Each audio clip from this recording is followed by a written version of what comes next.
Hello दोस्तों, कैसे हैं आप सब लोग। आशा करती हूँ अच्छे होंगे। हमारी आज की कहानी का नाम है भरोसा। बस इतना ही सामान लाई है बहू। ये क्या, बस गिनती के 4 गहने। कम से कम कपड़े ही ढंग के दे देते। माफ़ करना भाभी, हमें तो कुछ भी अच्छा नहीं लगा। इतना सुंदर है हमारा दीपक, ऊपर से सरकारी नौकरी भी है। कोई अच्छा घर देख कर शादी करते।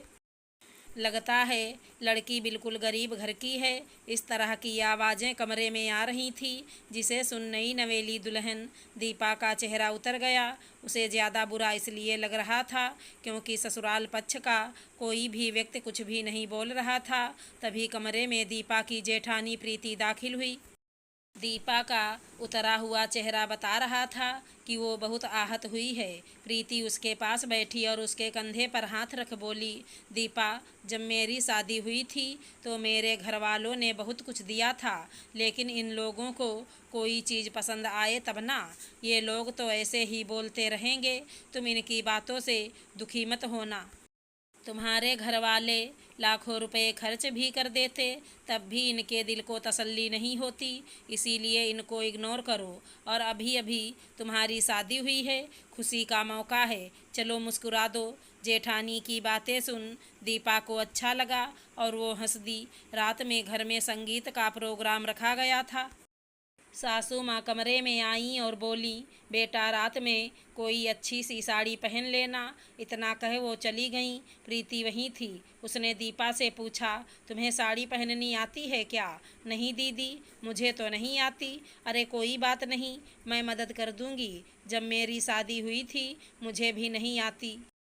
अब तो मैं परफेक्ट हो गई हूँ, 2 मिनट में बांध लेती हूँ। इतना कहे प्रीति हंस दी और दीपा भी मुस्कुरा दी। शाम में प्रीति ने दीपा की मदद की और उसको सिखाया भी कि साड़ी कैसे बांधनी है। दीपा को लगा जैसे उसे जेठानी नहीं बड़ी बहन मिल गई हो, लेकिन उसे नहीं पता था कि प्रीति आस्तीन का सांप है। उसने दीपा को साड़ी तो बांध दी, लेकिन सबके सामने जाकर कह रही थी कि इसे तो साड़ी बांधनी भी नहीं आती, कामकाज की भी नहीं है और दहेज भी कुछ नहीं लाई। नाक कटवा दी मोहल्ले में। दीपा की पहली रसोई में भी जब प्रीति ने मदद की तो दीपा के दिल में प्रीति के लिए सम्मान और बढ़ गया। प्रीति ने बातों ही बातों में सास ससुर और ननद के खिलाफ दीपा के कान भर दिए और दीपा ने भी बड़ी आसानी से यकीन कर लिया। घर में उसके मायके वालों के लिए हुई छोटी से छोटी बात दीपा को बता दी और ये भी बता दिया कि दीपक यानी कि दीपा के पति की पहले भी कहीं सगाई हो गई थी। लेकिन लड़की वालों को इनकी दकियानूसी सोच का पता लग गया तो उन्होंने रिश्ता तोड़ दिया। ये सुन दीपा हैरान रह गई। सगाई के बाद से ही दीपा और दीपक दोनों फ़ोन पर बात करने लगे थे।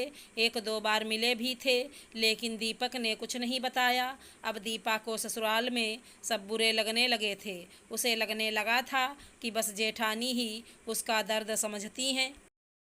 उधर प्रीति दीपा से मीठी मीठी बातें करती और साथ ही साथ सबकी बुराई करती और दीपा हाँ में हाँ मिलाती और वो भी अपने दिल की 1-2 बातें कह देती जिन पर मिर्च मसाला लगा प्रीति सबको बता देती।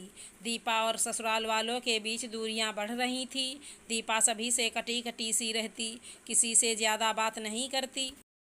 एक दिन दीपक ने दीपा से कहा, दीपा, तुम मेरे घर वालों से ज़्यादा घुलती मिलती क्यों नहीं हो?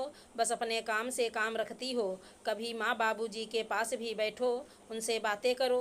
उनके भी अरमान है नई बहू को लेकर। अब बात चली थी तो दीपा ने सोचा कि दीपक से पूछ लिया जाए उनके पहले रिश्ते के बारे में। दीपा बोली, दीपक, मैंने सुना है कि आपको पहले भी कहीं रिश्ता हुआ था, लेकिन वो टूट गया। आपने मुझे बताया क्यों नहीं? इतना सुन दीपक भौचक्का रह गया। उसे समझ नहीं आया कि क्या बोले। बस इतना ही बोल पाया कि तुम्हें किसने कहा? किसी ने भी बताया हो दीपक, पर कुछ बात तो ज़रूर है, वो भी बता दूंगा। पर जो कोई भी तुम्हारे कान भर रहा है ना, उसी के कारण टूटा था रिश्ता। कौन भर रहा है मेरे कान? बड़ी भाभी और कौन? दीपक दीदी के बारे में कुछ मत बोलना, वो बहुत अच्छी हैं और मेरी बहुत मदद करती हैं। दीपा, तुम अभी आई हो इस घर में, मैं उन्हें कई वर्षों से जानता हूँ। शादी के 2 महीने बाद ही अलग घर में रहने की फरमाइश कर दी थी उन्होंने। इसीलिए तो इसी शहर में होकर भी किराए के घर में रहती हैं। हमारे घर तो वो आती भी नहीं थी, जब से शादी हुई है बस तुमसे मिलने आती हैं। बाकी सच्चाई छुपती नहीं है, सच सामने आ ही जाता है। तुम्हें भी उनका नेचर समझ आ जाएगा। दीपक, क्या दीदी की वजह से तुम्हारा रिश्ता टूटा था? हाँ, जहाँ भी बात चलती ये वहीं जाकर घर वालों की चुगलियाँ करना चालू कर देती थी। जब मेरा रिश्ता हुआ तब भी ऐसा किया लड़की वालों ने, भाभी की बातों में आकर रिश्ता तोड़ दिया। इसीलिए जब तुमसे रिश्ता हुआ तो हमने इनको बताया ही नहीं। दीपक की बातें सुन अब प्रीति को समझ नहीं आ रहा था कि क्या करे। रविवार के दिन घर में कीर्तन था।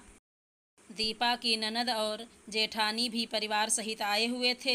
सत्संग खत्म हुआ तो दीपा ने चाय बनाई और कमरे में दाखिल होने लगी।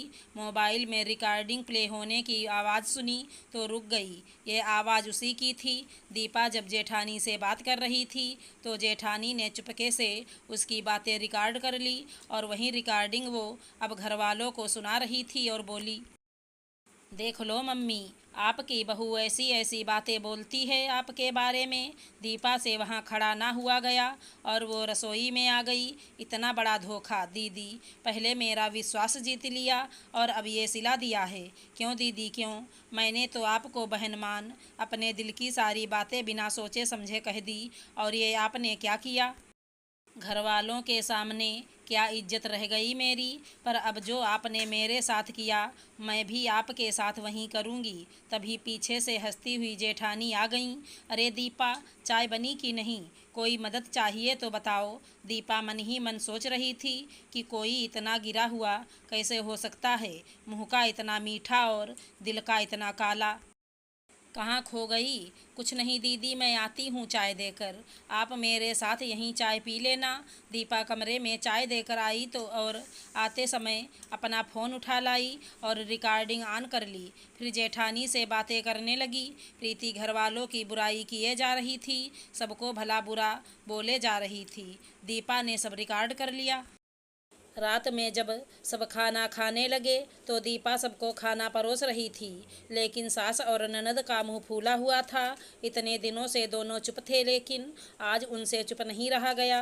तो ननद सुप्रिया बोली, भाभी आप मुंह पर तो इतनी मीठी हो और पीछे से सबकी इतनी बुराई करती हो। तो दीपा बोली, दीदी मुझसे कुछ गलतियां हुई हैं, उनके लिए मैं माफ़ी मांगती हूँ, लेकिन आगे से ऐसा कुछ नहीं होगा। मैंने बिना सोचे समझे कुछ बोला हो तो माफ़ करना। तभी सास भी बोल पड़ी, दीपा तुमसे ये उम्मीद ना थी। और प्रीति की तरफ देखा तो प्रीति सास और ननद की हाँ में हाँ मिलाने लगी। माँ जी, दीदी अक्सर मुझसे चिकनी चुपड़ी बातें करती थी। ये आप लोगों के खिलाफ मुझे भड़काती थी और मैं उनकी बातों पर आंख मूंद कर विश्वास करती रही। मैंने इनको अपना हमदर्द मान लिया था, इसीलिए जो दिल में होता सब इनसे कह देती। इन्होंने धोखा किया है मेरे साथ। मुझे नहीं पता था कि ये सारी बातें रिकॉर्ड करती हैं और आपको सुनाती हैं। दीपा बोली। प्रीति ने दीपा की तरफ देखा और बोली, मैंने कब तुम्हें भड़काया? मैं तो घर वालों की बहुत इज्जत करती हूँ। मम्मी जी, ये झूठ बोल रही है, इसकी चोरी पकड़ी गई है, इसीलिए नाटक कर रही है। मैंने तो रिकॉर्डिंग इसकी सच्चाई सामने लाने के लिए की है। अच्छा दीदी, तो ये सुनिए, आपकी सच्चाई सामने लाने के लिए मैंने भी आपकी रिकॉर्डिंग कर ली थी। इतना कहे दीपा ने रिकॉर्डिंग ऑन कर दी, जिसे सुनकर घर के सब लोग हैरान रह गए। बात बिगड़ते देख प्रीति फटाफट निकल ली और दीपा ने सबसे वादा किया कि वो ऐसी गलती फिर दोबारा नहीं करेगी। सबने उसे माफ़ कर दिया और अब दीपा को अकल आ गई थी कि बिना किसी को जाने पहचाने उस पर भरोसा नहीं करना चाहिए। दीपा ने इस धोखे से सबक ले लिया और जीवन में ऐसी गलती फिर कभी नहीं की। अगर हमारी कहानी पसंद आई हो तो चैनल को लाइक शेयर सब्सक्राइब करें। धन्यवाद दोस्तों।